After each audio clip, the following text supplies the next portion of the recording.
کی شان اور آپ کی عظمت کو بیان کیا.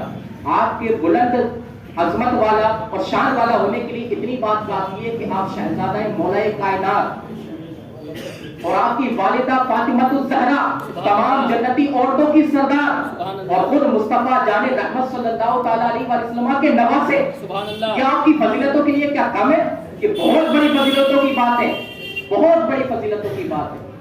حضرت حذیفہ رضی اللہ عنہ کہتے ہیں میں نے اپنی والدہ سے اجازت مانگی, جامع ترمذی کے اندر یہ حدیث موجود ہے کہ اپنی والدہ سے یہ کہا کہ میں حضور کی بارگاہ میں مغرب کی نماز پڑھنے جانا چاہتا ہوں, میں آپ کے لیے بھی دعا کراؤں گا اور اپنے لیے بھی دعا کراؤں گا. تو حضرت حذیفہ کہتے ہیں میری والدہ نے کہا کہ ٹھیک ہے مغرب کی نماز پڑھنے جانا اور میرے لیے بھی مغفرت کی دعا کروانا حضور سے اور اپنے لیے بھی کروانا. حضرت حذیفہ کہتے ہیں میں نے حضور کے پیچھے مغرب کی نماز پڑھی اور مغرب کی نماز پڑھنے کے بعد حضور نوافل میں مشغول رہے یہاں تک کہ عشاء کا وقت آ گیا. پھر عشاء کی نماز پڑھی, عشاء کی نماز سے فارغ ہونے کے بعد حضور جانے لگے تو میں بھی حضور کے پیچھے پیچھے جانے لگا. جب میرے قدموں کی آہٹ کو حضور نے سنا تو کہا کہ من ہاذا حذیفہ, تو پیچھے کون ہے؟ حذیفہ تو نہیں ہے. اچھا دیکھا نہیں ہے لیکن پھر بھی کہتے ہیں حذیفہ, یہ علم غیب کہ حضور جانتے ہیں کون ہے, دیوار کے پیچھے ہو یا پیٹھ کے پیچھے سب حضور کو معلوم ہے. تو کہا حذیفہ تو نہیں ہے, یعنی سوال بھی اس انداز میں کیا کہ جواب بھی دے دیا. اصول فقہ کا قاعدہ ہے کہ اب سوال معاد بالجواب, کہ کبھی کبھی جو نا جواب سوال کو جواب پہ دہرا دیا جاتا ہے. ٹھیک ہے, تو کہا کہ حذیفہ تو نہیں ہے. تو حضرت حذیفہ نے کہا کہ نام جی حضور نہیں ہوں, حذیفہ ہی ہوں. تو حضور نے کہا کہ غفر اللہ لک ولی امک, اے حذیفہ اللہ تیری بھی بخشش کرے, تیری بھی مغفرت کرے, تیری والدہ کی بھی مغفرت کرے. اب حضرت حذیفہ ہے نا کہ جس چیز کی تمنا لے کر کے میں آیا تھا جنبش لفظ سے پہلے اس کو پورا کر دیا گیا. پھر حضور نے کہا ہے حذیفہ کہ میں تجھے ایک بات نہ بتاؤں کہ آج ایک فرشتہ زمین پر اترا ہے جو آج سے قبل کبھی نہیں نازل ہوا, کبھی نہیں اترا, اور دو چیزوں کی اجازت لے کر کے رب کے پاس سے آیا ہے. وہ دو باتیں کون سی ہیں؟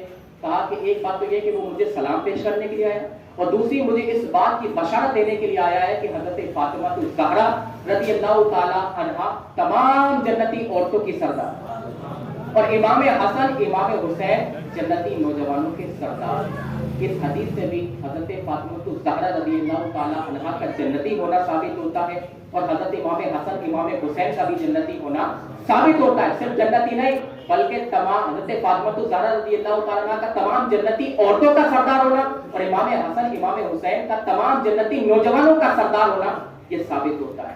دنیا کی افضل ترین عورتوں میں سے ایک عورت حضرت فاطمہ الزہرا رضی اللہ تعالی عنہا ہے. یہ وہ ہستی ہیں جن کے بارے میں مصطفیٰ جان رحمت شب بزم ہدایت صلی اللہ تعالی علیہ وسلم نے ارشاد فرمایا فاطمہ بضعۃ منی, فاطمہ میرے جگر کا ٹکڑا ہے.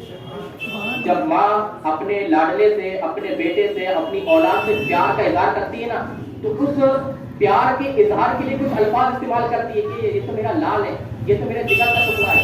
تو اسی محبت کے اظہار کے لیے حضور نے فرمایا کہ فاطمہ میرے جگر کا ٹکڑا ہے اور انہی فاطمہ کے جگر کے ٹکڑے حضرت امام حسین رضی اللہ تعالی عنہ بھی تھے. تو یہ تھا مختصر امام حسین